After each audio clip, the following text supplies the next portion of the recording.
Unazidi kufuatilia taarifa zetu za upeo wa TV47. Karibu tena mtazamaji, nizidi kukutaarifu.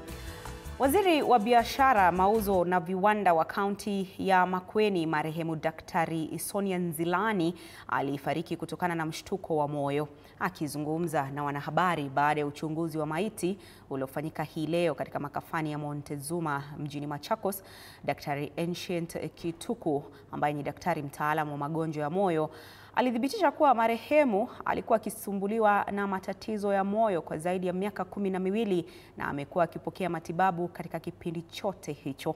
Gavana wa Makueni Mutula Kilonzo Jr., aliyekuwa miongoni mwa waliohudhuria ukaguzi huo, alitangaza kuwa mazishi ya marehemu Daktari Nzilani yatafanyika Jumamosi tarehe 29 mwezi huu nyumbani kwake eneo la Makindu.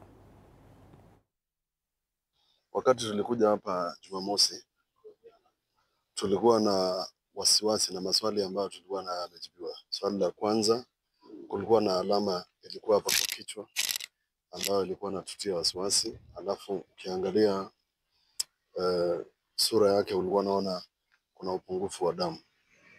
Kwa hivyo maswali haya yamejibiwa kwamba roho yake ilipasuka na ikafuja damu, na inawezekana na sisi kama serikali tujue kwamba ni jambo ambalo linatokana na maradhi ambayo yalikuwa mwilini tangu miaka 12 iliyopita.